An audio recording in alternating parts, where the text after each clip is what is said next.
पिछले क्लास में हम लोग सीखे थे क्या चीज कि किसी, जैसे मान लिया जाए कि 50 ग्राम आपके पास कोई पानी दिया हुआ रहता था, तो उसमें आपको मॉलिक्यूल की संख्या कितना होगा 50 ग्राम पानी में, ये सीखे थे। फिर जैसे सीखे थे कि हमारे पास कोई एटम है तो उस एटम में जितना ग्राम दिया हुआ रहता है उस ग्राम में कितना मॉलिक्यूल होते हैं, कितना एटम होते हैं, इसके अनुसार बात किए थे। आज हम लोग सीखेंगे कि मोल कैसे निकालेंगे। देखिए, सबसे बड़ी बात कि मोल निकालने के लिए यहाँ पर एक फार्मूला का यूज किया जाता है, नंबर ऑफ मोल, यानी कि मोल की संख्या। तो बहुत आसान यहाँ पर फार्मूला होता है कि मोल की संख्या बराबर, सबसे पहली बात कि जितना आपका मास क्वेश्चन में दिया रहता है, यानी कि द्रव्यमान दिया रहता है, उसको हम भागा देते हैं मोलर मास से, या मोलर मास कह सकते हैं या तो फिर मॉलिक्यूलर मास भी कह सकते हैं। जो फार्मूला आपके पास होता है उसका मॉलिक्यूलर मास निकालते हैं, जिसको हम लोग क्या कहते हैं हिंदी में, आणविक द्रव्यमान। आणविक द्रव्यमान जब इतना आप कैलकुलेट कर देते हैं तो आपके पास ये मोल में आंसर आ जाता है।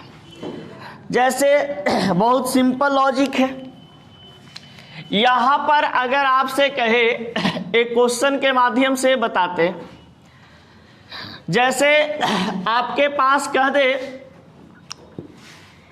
कि 180 ग्राम जल में कितना मोल होगा, कितना मोल उपस्थित होगा, उपस्थित होगा। देखिए, यानी कि यहां पर बहुत अच्छा लॉजिक आपके पास है कि number of mole, how many number of mole in 18 gram water, 18 gram water. देखिए, सबसे पहले यहां पर क्वेश्चन देखेंगे कि भैया ये क्या दिया हुआ है आपका, जल। तो जल जो आपके पास है, ये कहा जा रहा है कि जल का सूत्र क्या होता है, H2O। H2O एक प्रकार का मॉलिक्यूल है, तो ये मॉलिक्यूल होने के कारण इसका हम मॉलिक्यूलर मास निकालेंगे या मोलर मास निकालेंगे, मॉलिक्यूलर मास निकालेंगे। अब H2O का मॉलिक्यूलर मास या मोलर मास कितना के रूप में आ जाएगा, 18 ग्राम के रूप में शायद आ जाएंगे। देखिए, हाइड्रोजन, एक हाइड्रोजन का 1 मल्टीप्लाई 2 प्लस एक ऑक्सीजन का वेट कितना होता है, 16, यानी कि 16 दूं 18 ग्राम। ये क्या आपका निकल गया, मॉलिक्यूलर मास। अब देखिए क्वेश्चन में क्या, कितना ग्राम जल दिया हुआ है, 180 ग्राम। तो ये आपके पास निकल गया, जानते हैं क्या चीज, मास। यानी कि क्वेश्चन में आपका दिया हुआ है मास ऑफ वाटर, जल का द्रव्यमान, जल का द्रव्यमान।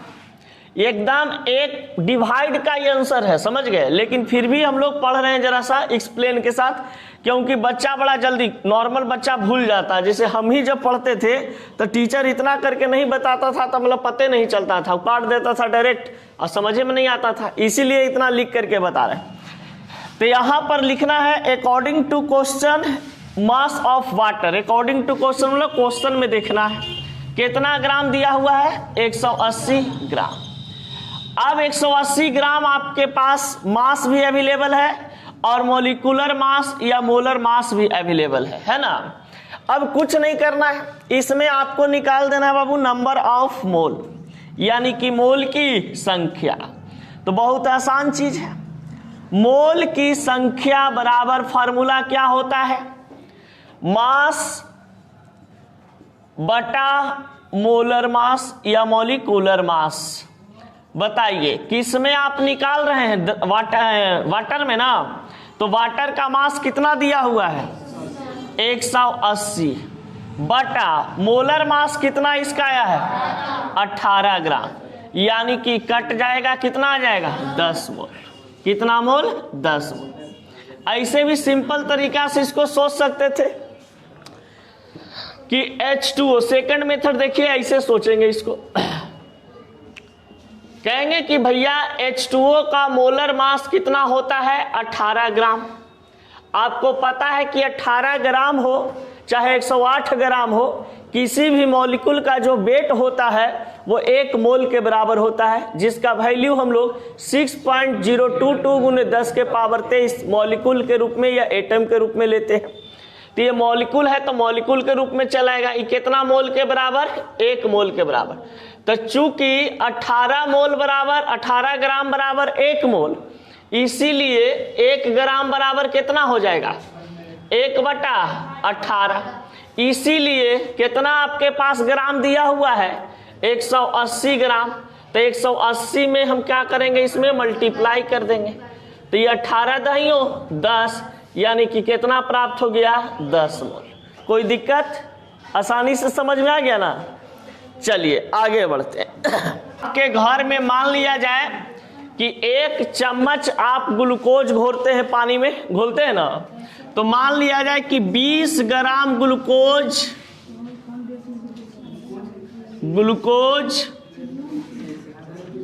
1 चम्मच में उपस्थित है, 1 चम्मच में उपस्थित है, तो उस चम्मच में उपस्थित ग्लूकोज का मोल कितना होगा? मोल कितना होगा? बहुते कह रही थी कि सर न्यूमेरिकल कब आएगा? अब आया। अब न्यूमेरिकल चलेगा 1 महीना। 9 मोल। 9 मोल? ये आपका गलत है। 9 मोल हो ही नहीं सकता है। हाँ,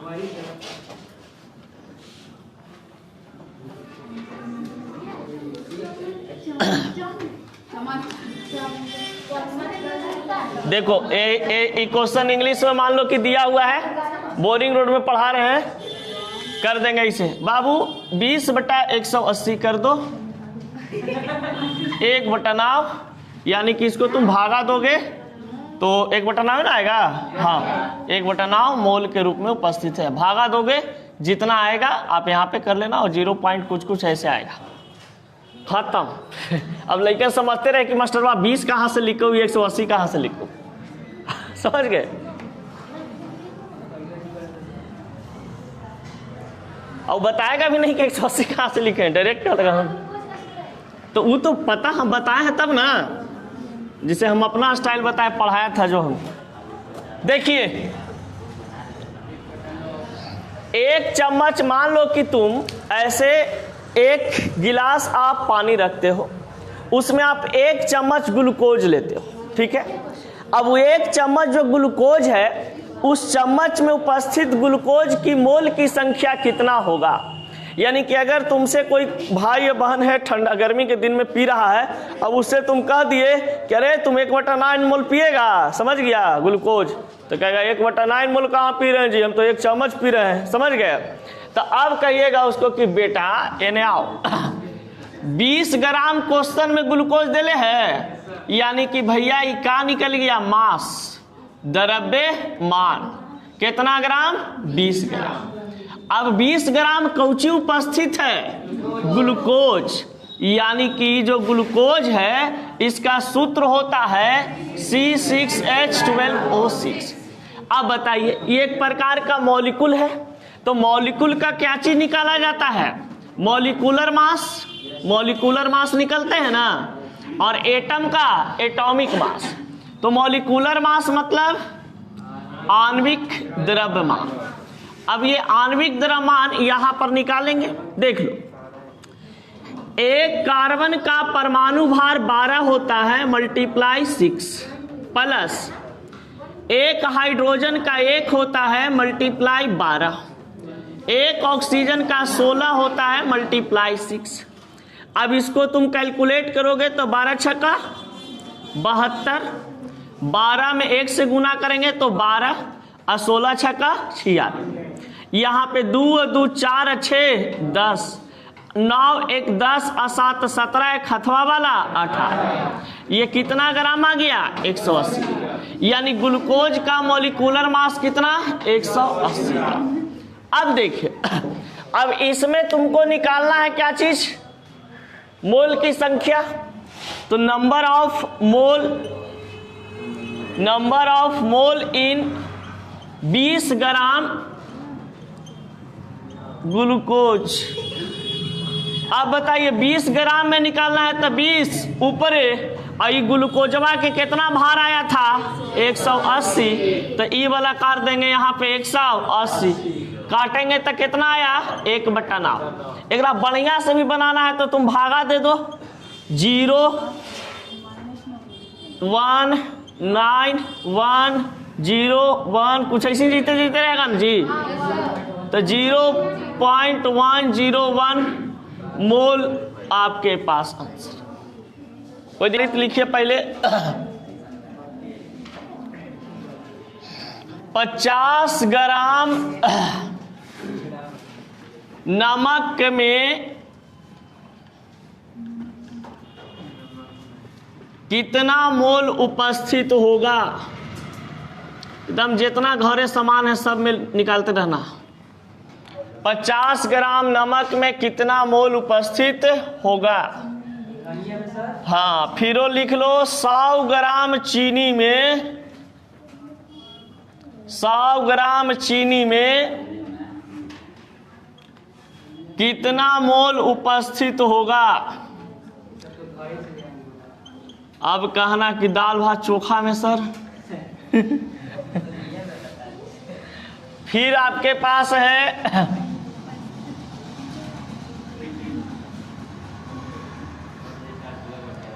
758 ग्राम में 558 ग्राम 758 ग्राम इथेनॉल में कितना मोल होगा? कितना मोल होगा? इथेनॉल समझते हो ना, C2H5OH निकल जाएगा ना इसका मॉलिक्यूलर मास। चलिए इतना बना लोगे, इस टाइप के न्यूमेरिकल सब बनना शुरू हो जाएगा। अभी नहीं, घर पे भी कुछ पढ़ने के लिए छोड़ोगे ना कि माँ बाप के लगे कि ठंडा में नहाली ओढ़ के घी पी रहा है।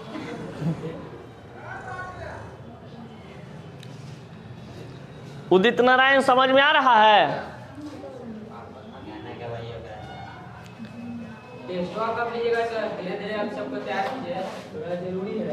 रुक जरा,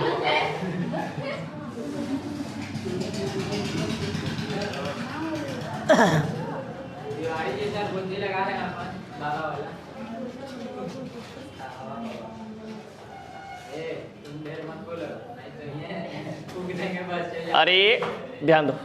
नहीं सर, वो कहावत है। हाँ, बिहारी सब फूक देता है तो कपाड़ अच्छा हो जाता है, वही बात है।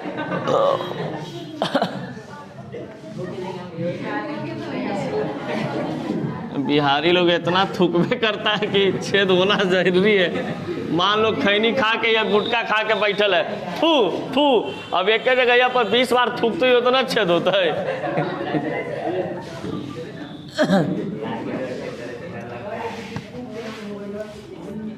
अरे एक बार की बात है, गए मुंबई, समझ गए, ग्रुप डी के, रेलवे में ग्रुप डी होता है ना, अगर परीक्षा देवे तो मैरीन ड्राइव घूम रहे थे वहाँ। अब का हुआ ना कि चाचा निकाले, रोशन चाचा गए थे साथे वो परीक्षा देवे। तो हाँ, तो चाचा मतलब हमरेज के है, मतलब हमारा 2-4 साल बड़ा होगा का, मार के रगड़ रहा है। तो उधर से एगो बिहारी आ गया किशनगंज के, समझ गया, कह रहा भैया बिहार से आए का? तो बोल कि हाँ तनी सु खिलाइए ना, समझ गए। मतलब कि वहाँ जो खैनी मिलता है ना, वो खैनी है दूसरा टाइप का रहता, मजा ज़्यादा नहीं आता, समझ। हाँ, यहाँ वाला जो लेके गया ना, देखा चिनौटी एकदम लाल लाल, समझ गए। अब उसको कह रहा है सर जाके कि खिलाइए सर जरा हमको। अब एकदम खाया, कह रहा भैया एकदम दिल खुश हो गया। कहाँ से आप लोग हैं? तो पटना से हैं।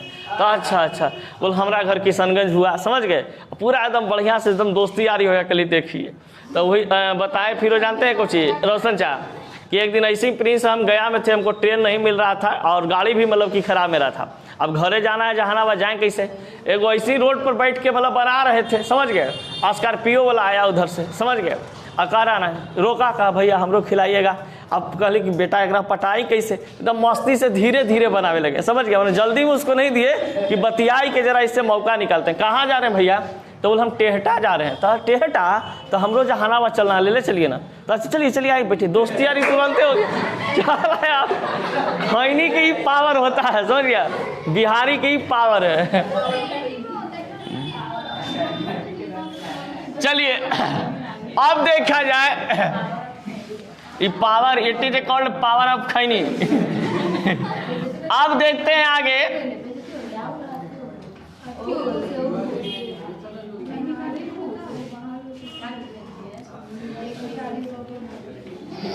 यदि प्रश्न में चलो आगे बढ़ते हैं। देखिए, यदि प्रश्न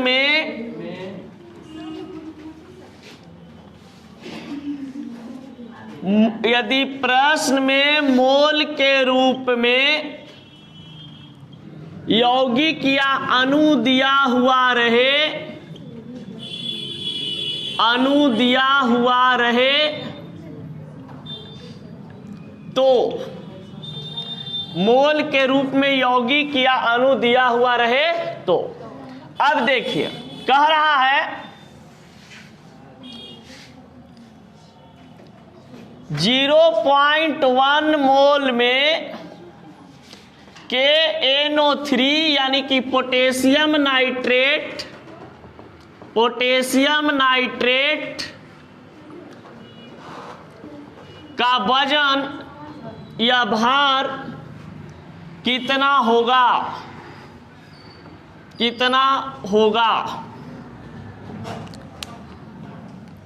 सबसे पहले देखिए बाबू, अब तुमको क्या चीज में दे दिया है? मोल में।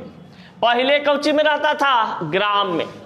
तो अब यहां पर जरा सा देखते हैं, KNO3 क्वेश्चन के अकॉर्डिंग आते हैं, इसको क्या बोला जाता है? Potassium nitrate. पोटेशियम नाइट्रेट का फॉर्मूला KNO3। ये एक प्रकार का मॉलिक्यूल है, तो इसका मॉलिक्यूलर मास निकल जाएगा। तो मॉलिक्यूलर मास यहां पर क्या हो गया आपका? मोल मास, मॉलिक्यूलर मास।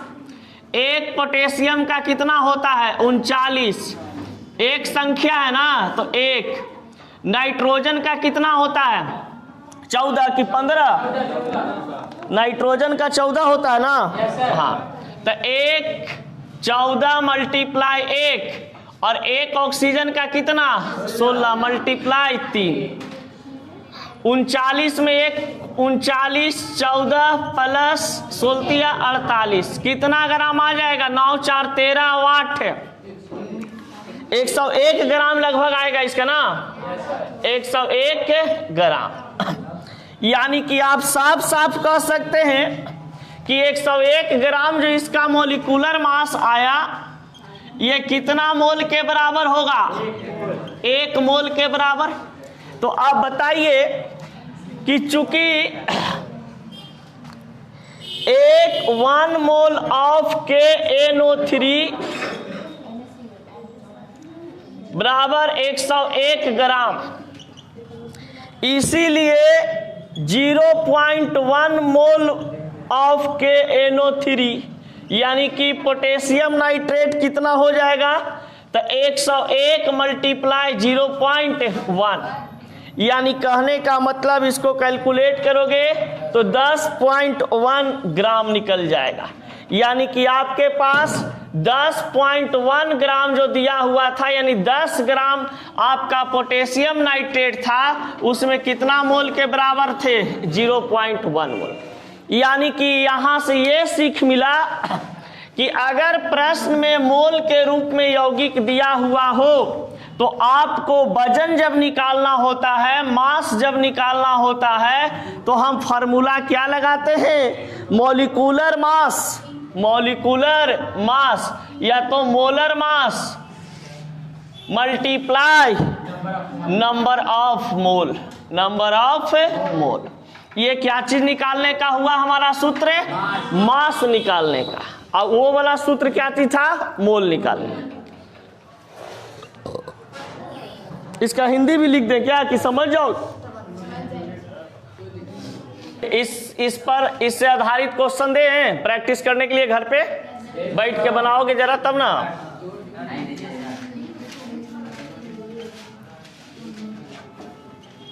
तीन मोल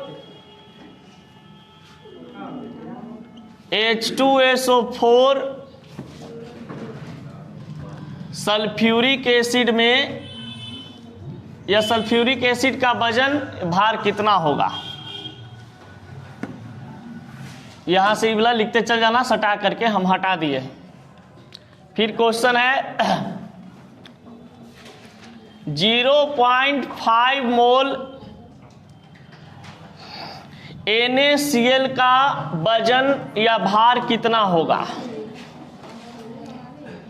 फिर आपके पास है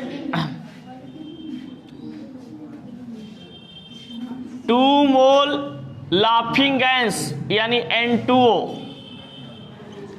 लाफिंग गैस N2O में कितना वजन होगा? फिर आपके पास करा 0.15 मोल ग्लूकोज में कितना वजन या भार होंगे? ये चार क्वेश्चन एक ही जैसा प्रैक्टिस करने के लिए।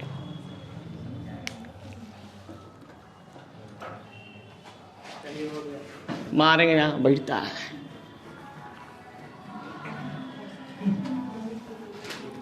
सब एकदम वही नियम से बनाना है।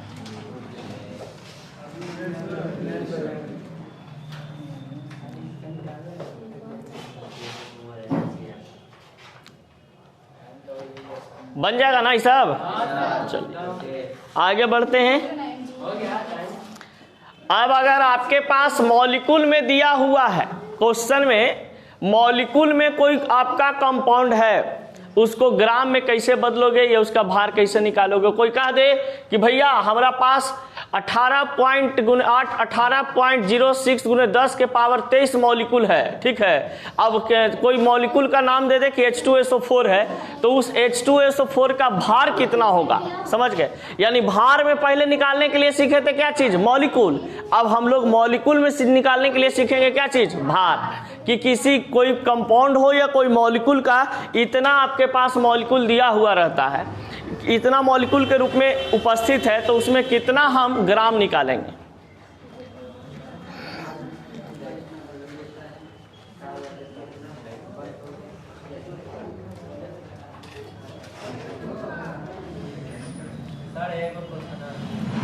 हाँ बोलिए। चलिए यहां पर स्टेप नेक्स्ट, यदि प्रश्न में अणु या परमाणु की संख्या सहित, अणु या परमाणु की संख्या सहित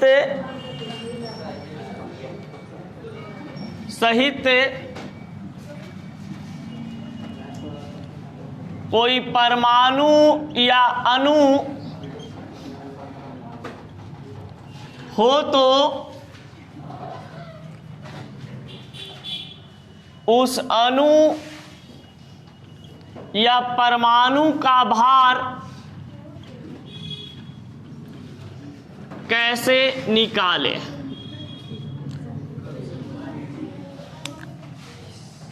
क्वेश्चन में आपके पास है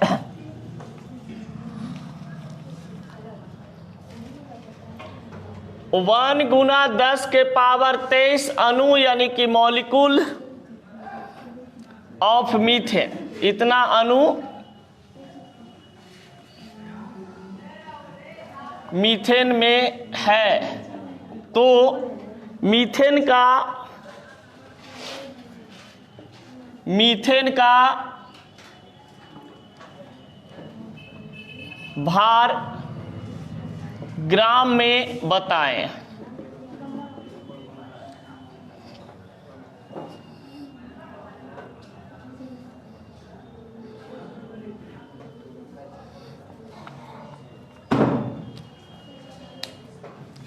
बनेगा?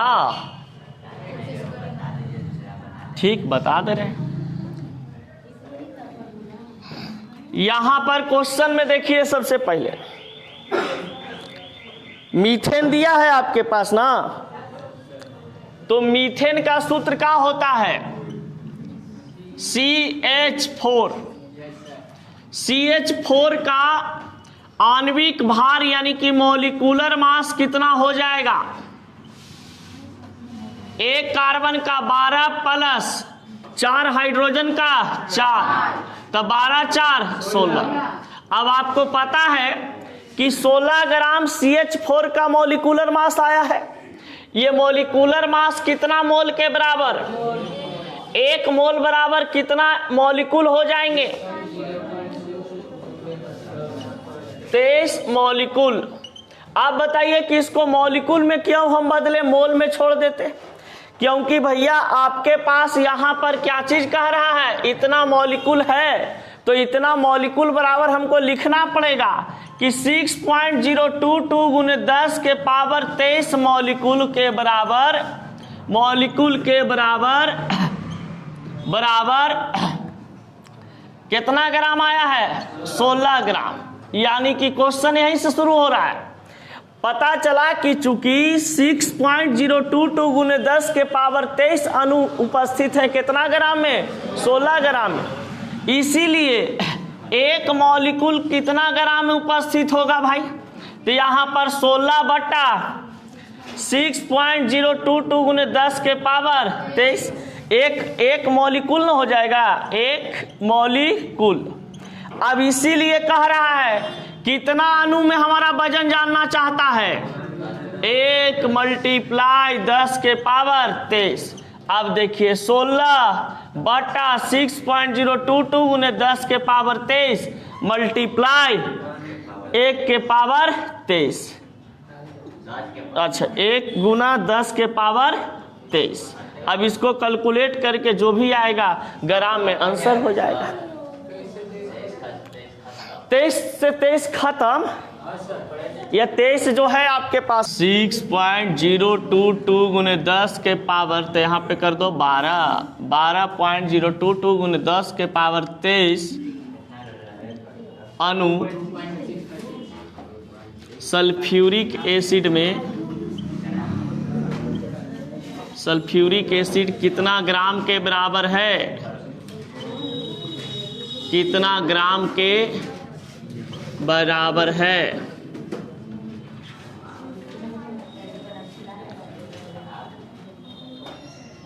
2.13 गुने 10 के पावर 23 अणु मॉलिक्यूल ग्लूकोज का कितना ग्राम के बराबर है?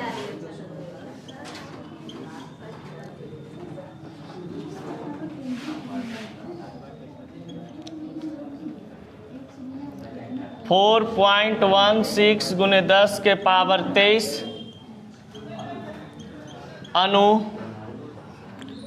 अणु पोटेशियम नाइट्रेट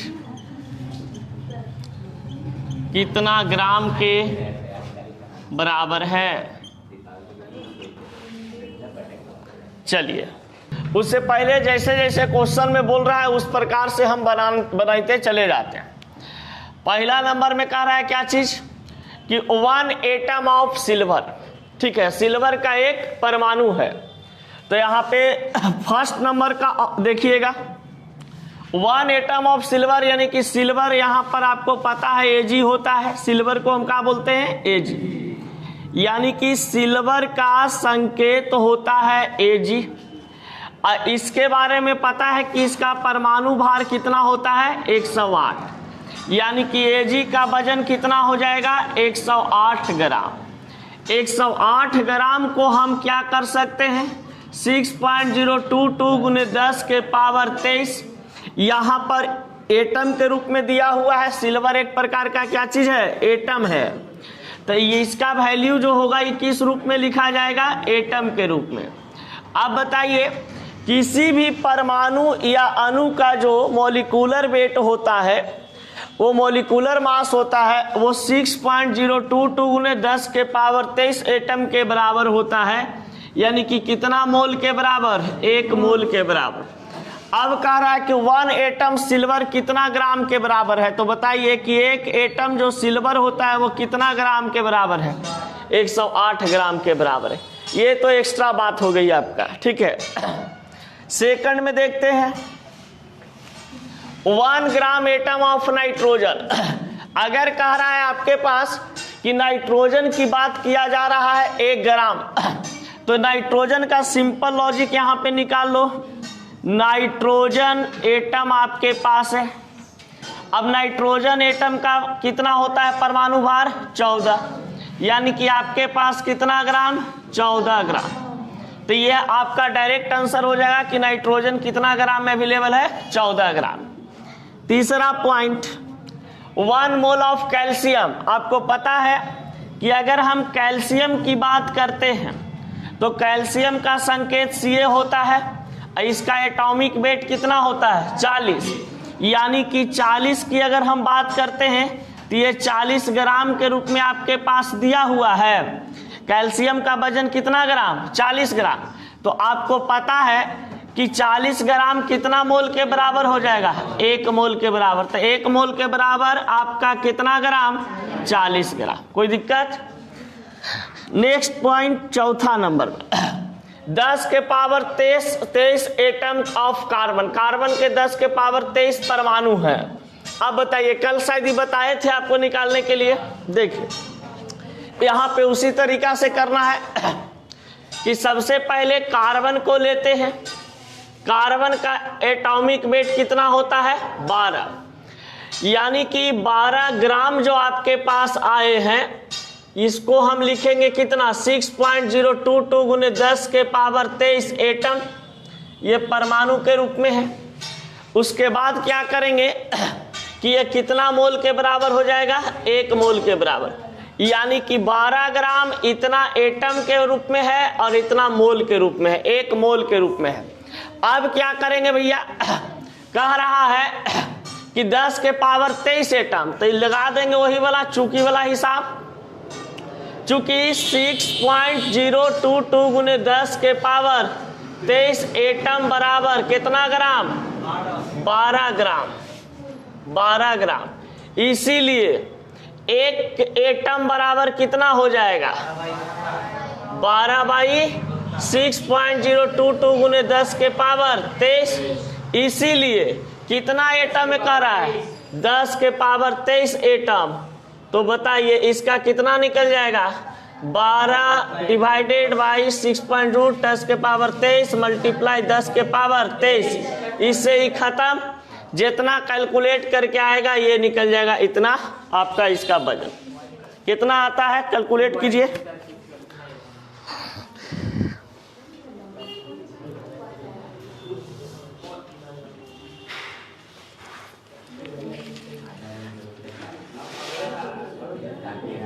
वन 1.993 आ जाएगा।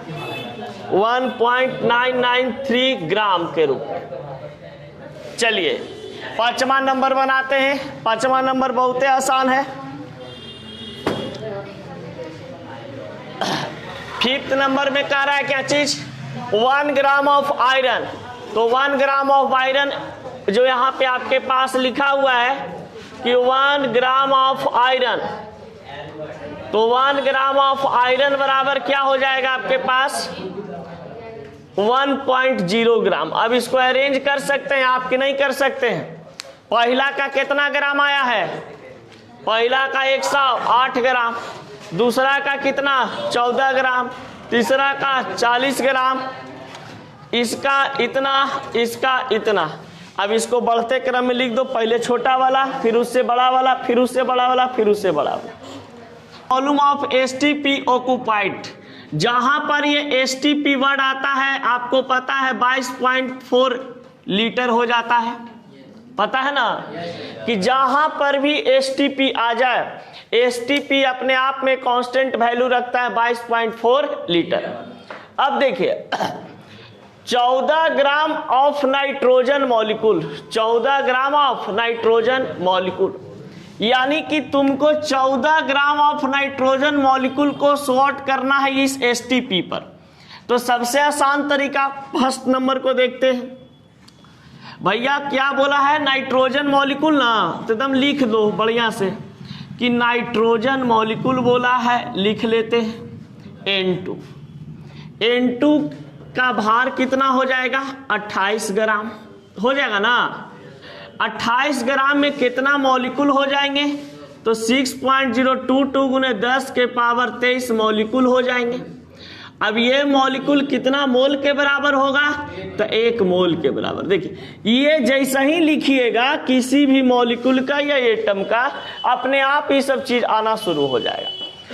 अगर यहाँ पर सिर्फ नाइट्रोजन कहता, नाइट्रोजन एटम कहता कि नाइट्रोजन एटम है, तो बताइए यहाँ पर हम क्या लिखते, नाइट्रोजन एटम लिखते, यानी एटम होता।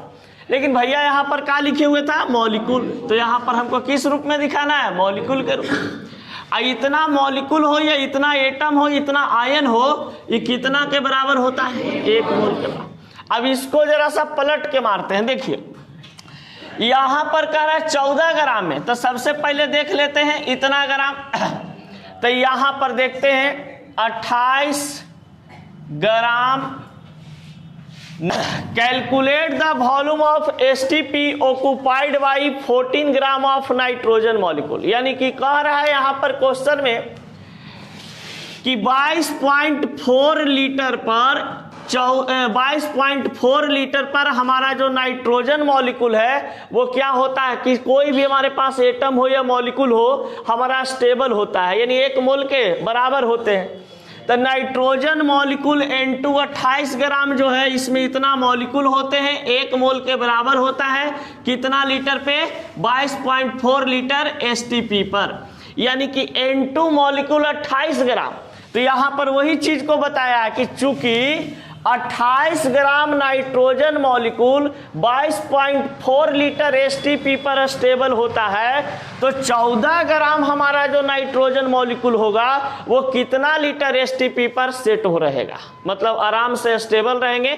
और ये किस रूप में मतलब बनेगा, तो अब देखिए 28 ग्राम नाइट्रोजन मॉलिक्यूल में कितना लीटर, 22.4 लीटर पे स्टेबल था, तो 1 ग्राम में इतना हमारे पास आ गया। अब 14 ग्राम में कितना करेंगे, काट कम कटिंग कुटिंग करेंगे, 22.4 लीटर ऊपर वॉल्यूम आ गया ऊपर, इसका मास जो नाइट्रोजन मॉलिक्यूल का था वो नीचे, और मल्टीप्लाई 14, अब आ गया 11.2 लीटर एट एसटीपी, यानी कि 14 ग्राम जो हमारा नाइट्रोजन दिया हुआ था उसको स्टेबल करने के लिए कितना लीटर की अब एसटीपी की आवश्यकता पड़ेगी, 11.2 लीटर की आवश्यकता पड़ेगी। चलिए नोट कीजिए इसको। कौन तो ने कर बैरा बैरा रे,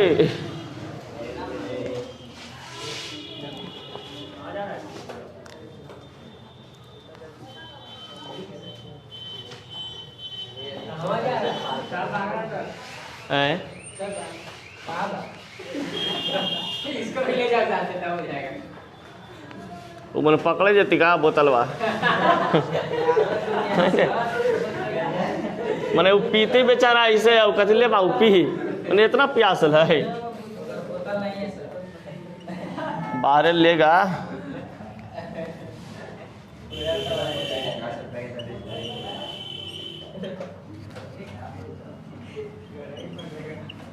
one mole of carbon dioxide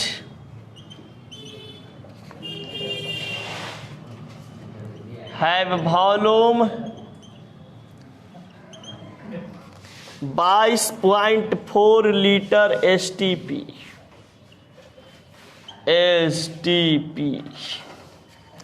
इसीलिए 1.5 mole of carbon dioxide having volume, ये तो बहुत आसान है जी, गुना कर दीजिए 22.4 मल्टीप्लाई 1.5, जो भी आंसर आएगा आपके पास रहेगा 36.6 लीटर एट एसटीपी।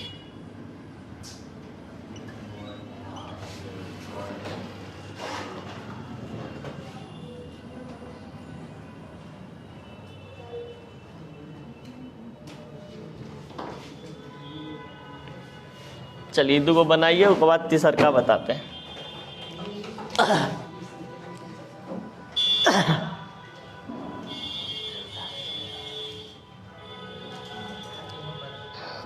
अब चलेगा सॉल्यूशन। सॉल्यूशन पढ़ा दिए थे ना उस दिन? सर कोई याद नहीं किया था, हम आए थे सर। हाँ आए थे ना, तो विशाल आया था, वो पढ़ा देंगे, टेंशन मत लो। पढ़ाइए ना ऐसा हो सकता है 2 पन्ना मैंने पगला कुत्ता काट ले है कि एक दिन क्लास बर्बाद कर जाएंगे। डायरेक्ट खाली बस बता देंगे, समझावी वाला कार्यक्रम करेंगे। हाँ देख ज्यादा बोलवे चाकू रख ले, ठीक ना, भोप दे जाए ऐसी रह जाए।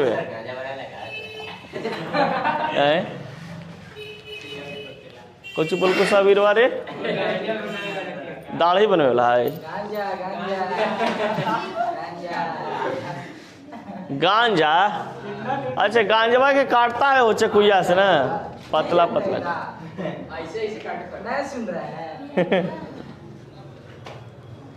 मैंने भकवाई ली तो नहीं के लगे तो कि हम गांजा पी ले ही। एगो ऐसे एम कुमार सर हलथिन जहानाबाद में केमिस्ट्री के, सुनो वो घड़ी दारू बंद ना हल चालू रहा, तो इतना पियक्कड़ मास्टर था ना कि मत खो। मैंने क्लास ऑफिस में बैठल है, पहले दारू पिएगा और बाद जाएगा, कहेगा चल बाबू निकाल अपन समझ गए, अब पढ़ावेंगे। हाँ अब पूरा एकदम मतलब जे तनी सु बोला, या तो मूड दारू के नशा होता है कि तो हंसी मजाक वाला मूड में रहेगा तो हंसी मजाक करेगा, न तो जहिया मूड बन गया कि आज मारेंगे, लइकन के रगेद मारता था। अरे उठ, और कोई हाथ उठ पर ना कम कड़ाक कड़ाक।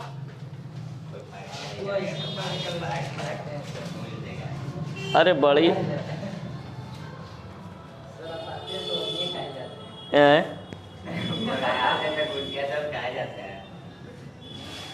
देख हमारे कान खराब हो लो, अभी इलाज करावे लो। गोरका कहाँ गया वो? आलू खोल रहा है वो, एकदम मंगरैला बन कर यही तो। चलिए आगे बढ़े। सेकंड वाला जरा सा समझिए तो क्वेश्चन के देख करके। 1 मोल कार्बन डाइऑक्साइड है जो कितना एसटीपी पर स्टेबल है? 22.4 पर, इसीलिए 1.5 मोल डायरेक्ट का हो जाएगा भैया, आपका गुना हो जाएगा। तीसरा नंबर में आते हैं 10 के पावर 23 मॉलिक्यूल ऑफ ऑक्सीजन। अब एसटीपी आ जाए तो कोई भी एसटीपी का जितना ग्राम रहेगा वो कितना पर स्टेबल होगा? 22.4 लीटर पर।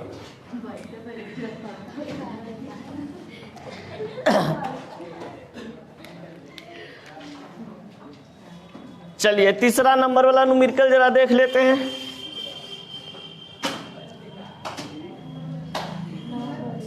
ऑक्सीजन मॉलिक्यूल आपके पास है O2। अब O2 का वजन कितना हो जाएगा जी? 32 ग्राम। ग्राम से अभी हमको कोई मतलब नहीं है। 6.022 गुने 10 के पावर 23 मॉलिक्यूल हो जाएंगे। इतना मॉलिक्यूल 22.4 लीटर एसटीपी पर है। यानी कि इसको साफ साफ भाषा में लिख देंगे 22 गुने 10 के पावर 23 अणु ऑक्सीजन का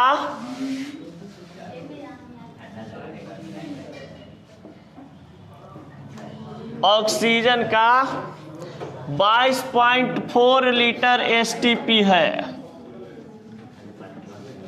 इसीलिए कितना मॉलिक्यूल है भाई? 10 के पावर 23 अणु ऑक्सीजन। तो कुछ करना है, 22.4 बटा 6.022 गुने 10 के पावर 23 और मल्टीप्लाई 10 के पावर 23। कटिंग कुटिंग होइंग, इसको बढ़िया से लिखेंगे, आपका आंसर कितना आएगा? तब इसको काटेंगे रे, इसको काटेंगे तब पता चलेगा कि साल भर हो गया। तो ले काटते हैं। देखो हमरा तो ऐसू मैथ कमजोर है भाई। 22.4 लीटर है अब इसको तुम 1 0 से हटाओगे तो यहाँ पर क्या लिखना पड़ेगा? इधर के गो आपका है, इधर के गो लिखना पड़ेगा 3 गो। अब 1 से 1 ही कट गया, ई बच गया आपका 2 2 4 और 6.022 गुने 1 और यहाँ पर ये आपके पास पॉइंट हट जाएगा। मल्टीप्लाई यहाँ पर कितना हो गया? 100, यानी कि इसको करेंगे तब 22,400 और बटा 622। अब इसको काटो, अब यो हम करें, अब यो हम करें, चल समझ गए नहीं तो नहीं के दोनों। अब बताइए 622 से एकम 622 दूनी हमरा ना पता हो, 622 दिया हमरा कुछो ना पता हो। 3.719 बस इतना कुछ हो गया लीटर STP। उतारो तो माने ये सब लग रहा ना नर्सरी के बच्चा है। बनाया बाबू? नहीं बनाए सर, तो मौसी से पूछ के लाना इसको। माने गुना भागा भी तो नहीं के बताया पड़ता है।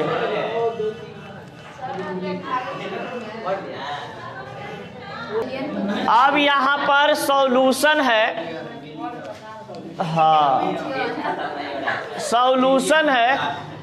देखिए कहा जाता है कि सॉल्यूशन एक प्रकार का मिक्सचर होता है। सॉल्यूशन एक प्रकार का क्या होता है? मिक्सचर, जिसको हम मिश्रण के रूप में भी जानते हैं।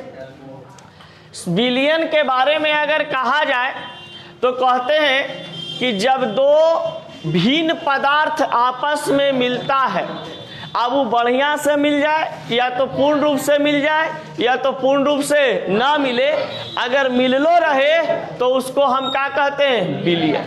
B for billion, B for ब्याह, समझ गए? B फॉर बिलियन और B फॉर ब्याह।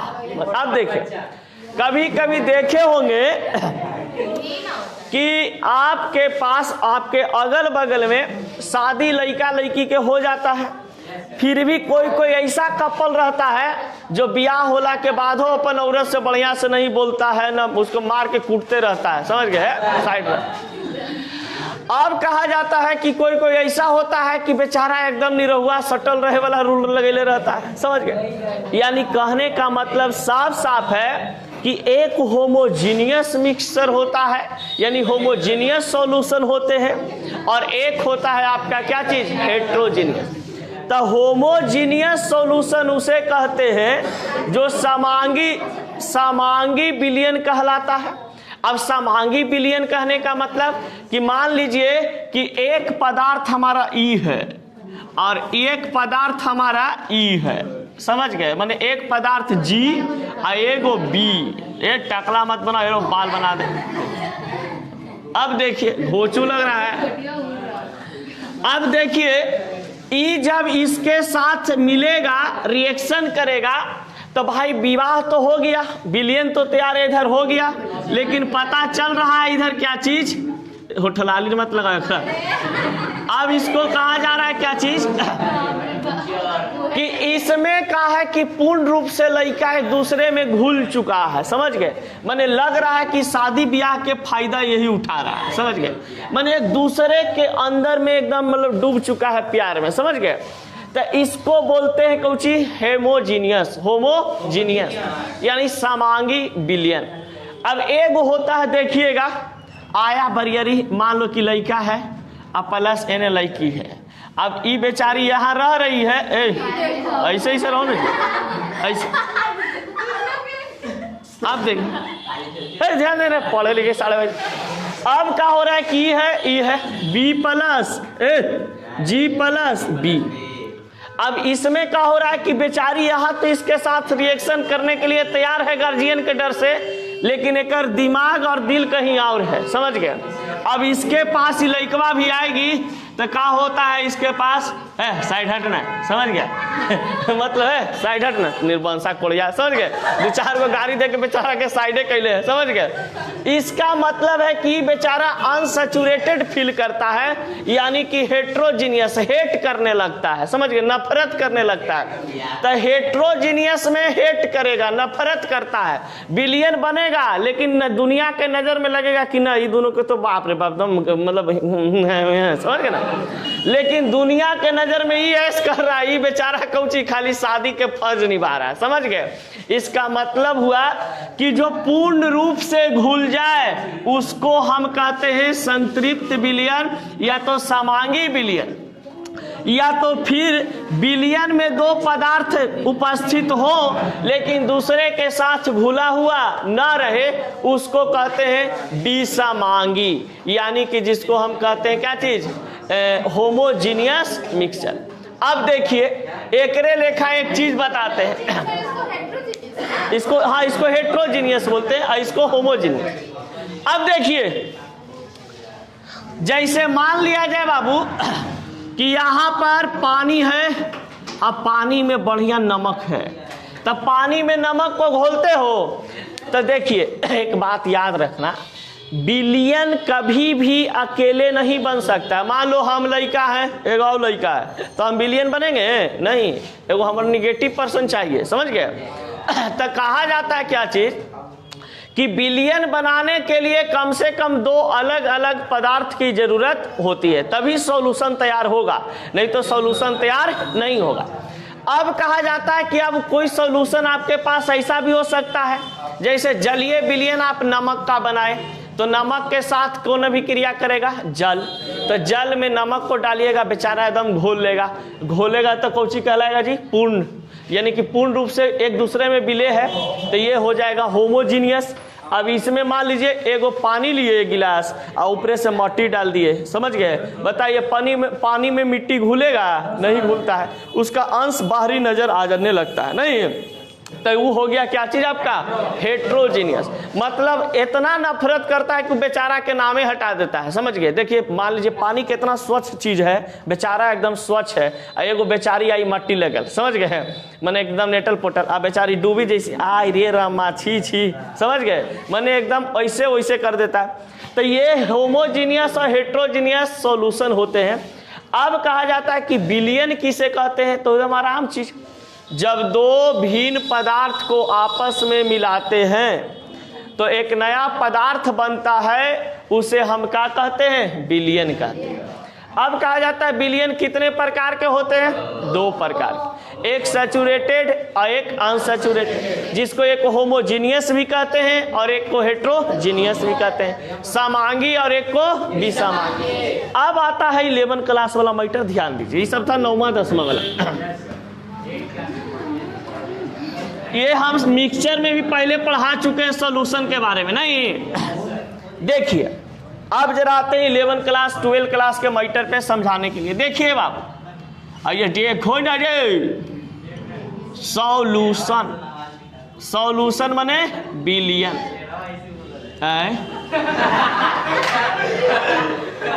देखे था दूध में पानी मिलवे लाई रे। देखिए सॉल्यूशन जो है आपके पास, ये सॉल्वेंट प्लस सॉल्यूट को मिलाकर के बनाया जाता है। देखिए एक पदार्थ आपका सॉल्वेंट है और एक पदार्थ आपका क्या चीज है, सॉल्यूट। अब देखिए दोनों का स्ट्रक्चर बना है, इससे भी पता चलता है बहुत कुछ, जिसमें किसी बिलियन में, अरे केकर डीजे चालू कर ले, बंद करो। अगर कोई आपके पास बिलियन है तो इस बिलियन में कहा जा रहा है कि जिसका मात्रा ज्यादा हो उसे हम क्या कहते हैं, सॉल्वेंट। यानी कि सॉल्वेंट को बोला जाता है हिंदी में विलायक और प्लस विलेय, यानी कि विलायक और विलेय मिल करके ये बनाता है बिलियन। यानी सॉल्वेंट और सॉल्यूट मिल करके बनाता है क्या चीज, सॉल्यूशन। अब देखिए सॉल्वेंट को हम लोग हाई क्वांटिटीज मानते हैं, ये हमारे पास हाई क्वांटिटीज होता है। और एक होता है आपके पास लो क्वांटिटीज। यानी कि देखिएगा, अब एक आपको हम बनाते हैं जरा सा समझाने के लिए बिलियन। 1 बिलियन है और 1 बिलियन है। देखिए, एक अलग पदार्थ, ये दोनों मिल करके यहां पर क्या बनाया भैया? बिलियन। ये करा आई एम सॉल्यूशन, लेकिन नहीं पता है कि सबसे बड़ा जिंदगी में दुख के कारण ये दोनों है। अब देखिए, ये जो है 40 किलो के है, एक मेहरारू के किलो के 40 किलो के, आई लड़का है एकदम 80 किलो के।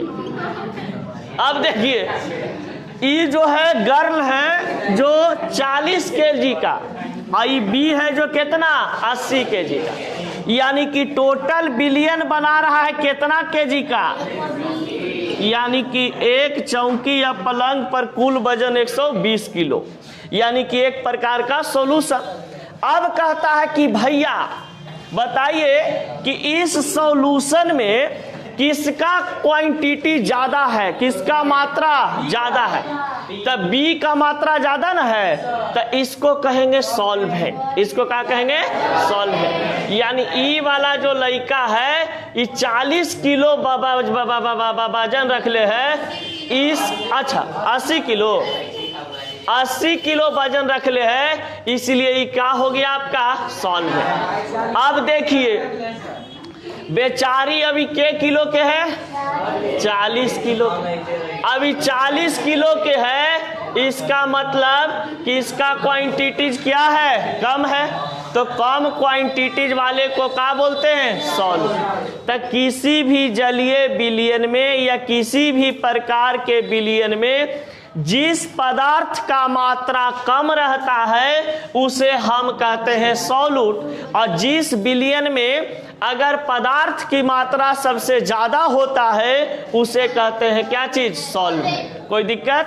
विलयन हमेशा 2 चीज से मिलकर के बनता है, सॉल्यूट और सॉल्वेंट। सॉल्यूट और सॉल्वेंट से मिल करके हमारा सॉल्यूशन बनता है। कोई दिक्कत? अब देखिए, ये तो हुआ थोथोलॉजी ज्ञान। अब कंसेप्ट पर आते हैं। जैसे मान लिया जाए मेरे भाई, यहां पर एक बिलियन बनाए हैं, घरे जाना, एकदम बढ़िया से 1 लीटर पानी लेना। 1 लीटर का लेना? पानी। अब 1 लीटर पानी लेना H2O, और इसमें क्या करना कि जा करके 100 ग्राम NaCl को घोल देना। 100 ग्राम NaCl को घोल देना। अब बताइए ये क्या चीज का बाबू एक्वस सॉल्यूशन बनाएगा? Salt aqueous solution. Salt aqueous solution, क्योंकि NaCl को क्या बोलते हैं? साल्ट कहते हैं, नमक कहते हैं। ये नमक होता है। तो नमक का जलीय विलयन बन गया। अब नमक का जलीय विलयन में बताइए कहां पर 1 लीटर और कहां पर 100 ग्राम? पता चलेगा जी? नहीं। यानी कि इसका मात्रा क्या है? ज्यादा। तो हाई मात्रा को क्या कहते हैं? सॉल्वेंट। और जिसका मात्रा कम हो उसको क्या कहते हैं? लो क्वांटिटी है, इसका मतलब ये हो गया सॉल्यूट। कोई दिक्कत? अरे दिक्कत नहीं ना? चलिए अब लिखिए इसको, एकरो बना लेना एकदम। लिखे हुए हो? चलो ठीक। प्रतिशत या वेट प्रतिशत का साफ साफ मतलब है कि अगर आपके पास यहां पर कह दिया जाए कि मास प्रतिशत या वेट प्रतिशत को एक्सप्लेन करें या वेट बाई वेट प्रतिशत को व्याख्या करें, तो यहां पर साफ साफ बोला है कि मास परसेंटेज ऑफ सॉल्यूट, गौर से सुनना, mass percentage of solute in A solution, in A solution is the mass of solute in gram present in 100 gram of the solution. इसका मतलब हुआ कि किसी विलयन में जितना प्रतिशत द्रव्यमान विलयन का उपस्थित रहता है, पदार्थ का बताता है कि 100 ग्राम बिलियन में विलेय पदार्थ की मात्रा कितना ग्राम या प्रतिशत मिलाया हुआ है। जैसे मान लिया जाए कि अगर हमारे पास 100 ग्राम का जलीय विलयन कोई आप मिलाए हुए हैं, यहाँ पे 100% नहीं 100 ग्राम लिख लो, 100% के बराबर ही होता है। अब इसमें कह दिया जाए आपका कि भैया 98 ग्राम आपका पानी है, 98 ग्राम क्या है, पानी है, और 2 ग्राम आपके पास क्या चीज है, मान लो नमक है। 2 ग्राम क्या चीज है, नमक है। तो बताइए कि 100 ग्राम में 98% आपका पानी मिलाया हुआ है और 2% आपका क्या चीज, नमक मिलाया हुआ है, NaCl। तो किसी बिलियन की अगर हम बात करें तो किसी बिलियन में अगर 2 ग्राम नमक है तो 2 ग्राम कम है, इसलिए क्या चीज को रिप्रेजेंट कर रहा है, सॉल्यूट को। 98 ग्राम ज्यादा होता है, इसलिए क्या चीज को रिप्रेजेंट कर रहा है, सॉल्वेंट को। तो इस सॉल्यूट का जो प्रतिशत मात्रा बतावे 100 ग्राम में या तो 100% में, वो इसी को हम लोग कहते हैं परसेंटेज वेट बाई वेट या परसेंटेज वेट बाई वॉल्यूम। अब यहाँ पर लिखा हुआ रहता है percentage weight by wait 18% alcohol, 18% alcohol. Syrup का जो खांसी का सिरप होता है उसमें आपको 18%, 20%, 22% ऐसे है। इसका मतलब है कि 100 ग्राम पूरा इसका अगर वेट बनाया गया होगा इस सिरप का, उसमें 18% अल्कोहल मिलाया गया है। 100 ग्राम में आपका 18% क्या मिलाया गया है, अल्कोहल मिलाया गया। अब मान लीजिए कि 100 ml का या 100 ग्राम का आप कोई डिब्बा लेते हैं, तो 100 ग्राम का आप डिब्बा लेते हैं, उसमें आपको पता चल जाएगा कि भैया 100 ml का डिब्बा, इसमें 18% मिलाया गया है। लेकिन मान लिया जाए कि आप 50 ग्राम लिए हैं, कितना लिए हैं, 50 ग्राम या 50 ml का डिब्बा, उसमें भी आपको इतना ही लिखा हुआ रहता, 18% OH। इसका मतलब क्या चीज है कि 100 ग्राम का जो जिसका एक पैच बनाया गया था, पाउच बनाया गया था, डिब्बा बनाया गया था, उसमें 18% क्या चीज है, अल्कोहल की मात्रा है। जैसे अब देखिए एक स्पिरिट होता है जो या फिनॉल वगैरह होते हैं, उसमें भी लिखा हुआ होता है ये चीज परसेंटेज वेट बाई वेट। या तो कहीं पे देखिएगा सुई देने के बाद डॉक्टर लोग एक ऐसे स्पिरिट लगाता है, उसको हम लोग मेथेनॉल बोलते हैं। अब वो जो मेथेनॉल होता है उस मेथेनॉल में भी अल्कोहल की मात्रा होती है, तो उसमें लिखता है कितना, 22%, परसेंटेज वेट बाई वेट या परसेंटेज वेट बाई वॉल्यूम 22%। इसका मतलब क्या हुआ, percentage weight by wait 22 OH। इसका मतलब हुआ साफ साफ कि जो 100 ग्राम का डिब्बा बनाया गया था उसमें 22% आपका अल्कोहल है, बाकी 88% कुछ और चीज है। समझ गए, 88 होगा कि 78? तो 78% कोई और चीज मिलाया गया है जो एक प्रकार का सॉल्वेंट है, और जो 22% मिलाया गया वो एक प्रकार का क्या चीज है, विलायक है, सॉरी विलेय है, यानी कि सॉल्यूट है। तो यही चीज को बताता है कि अगर किसी बिलियन में आपको मास प्रतिशत निकालना है, किसी बिलियन में मास प्रतिशत निकालना है, तो सबसे पहले आपको कंपाउंड में प्रश्न में आपका दिया हुआ रहेगा कि मास ऑफ सॉल्यूट 2 ग्राम है, मास ऑफ सॉल्यूशन 98 ग्राम है। अब आराम से आप निकाल लीजिएगा परसेंटेज मास, कोई दिक्कत होगा नहीं होगा। जैसे बना के वो दिखाते हैं, देखिए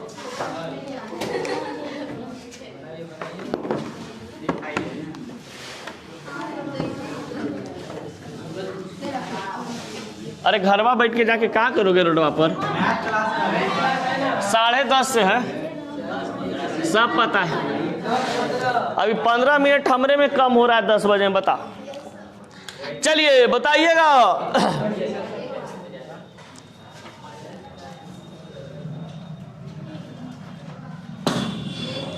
कोई सॉल्यूशन आपके पास, एग्जाम्पल में आइए। एक हमारा भैया यहाँ पर सॉल्यूशन हम तैयार किए हैं जिसमें ये 20 ग्राम का सॉल्यूशन हमारा है। 20 ग्राम का क्या चीज है, सॉल्यूशन। अब सॉल्यूशन वो सूंघे वाला नहीं, बिलियन है कोई चीज का, सपोज डेट मानना है, जिसमें कहा जा रहा है कि 20 ग्राम बिलियन में आपका 2 ग्राम कोई और पदार्थ और 18 ग्राम कोई और पदार्थ मिलाया गया है। तो बताइए 2 ग्राम जो मिला होगा इसको क्या बोलेंगे? सॉल्यूट। जो 18 ग्राम मिला होगा इसको सॉल्वेंट। यानी ये वाला चीज बाबू विलायक है और ये वाला क्या चीज? विलेय। यानी कि ये घुल चुका है इसमें। अब कह रहा है क्या चीज कि बताइए कि इस 20 ग्राम में, गौर से सुनना दुनिया वालों, इस 20 ग्राम में जो यहां पर आप मिलाए हैं 2 ग्राम और इसमें मिलाए हैं 18 ग्राम, ये 2 ग्राम विलायक का प्रतिशत कितना होगा? 2 ग्राम का प्रतिशत कितना होगा? यानी कि 20 ग्राम विलियन में 2 ग्राम कोई सॉल्यूट पदार्थ मिलाया गया है, तो उस सॉल्यूट का प्रतिशत कितना इसमें उपस्थित है। तो वही करेंगे। परसेंटेज मास निकालने के लिए क्या करेंगे? पहले है mass solute, mass of solute divided by mass of solution multiply 100। बताइए मास ऑफ सॉल्यूट कितना देले हैं? मास ऑफ सॉल्यूशन बटा बी पचे 10%। यानी कि जो 2 ग्राम मिलाया गया था 20 ग्राम में, कितना प्रतिशत के बराबर? 10% के बराबर। 90% के बराबर कौन मिलाया गया? ये विलायक पदार्थ। कोई दिक्कत? चलिए, अभी भी अगर नहीं समझ में आया होगा तो एक चीज और देते हैं।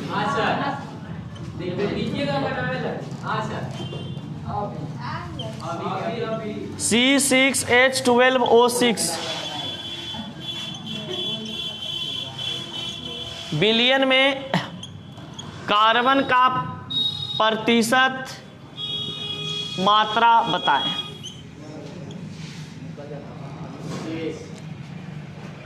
या तो मान लो इसको पूरा बिलियन, ना ऐसे छोड़ दो, ना ये हो जाएगा मोल वाला कंसेप्ट।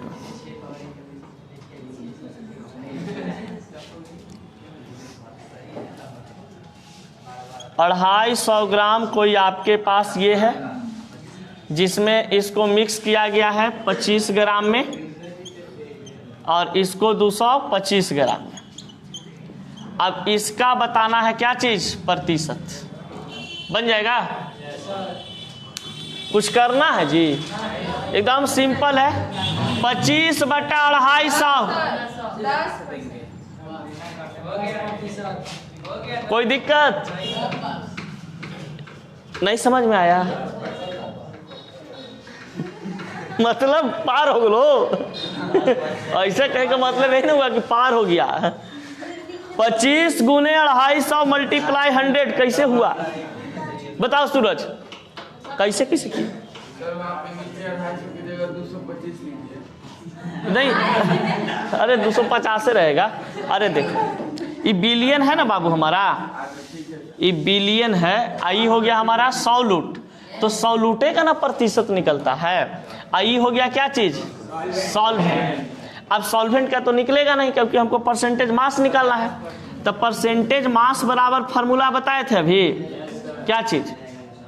सॉल्यूट मास का सॉल्यूट, मास ऑफ सॉल्यूट बटा मास ऑफ सॉल्यूशन मल्टीप्लाई।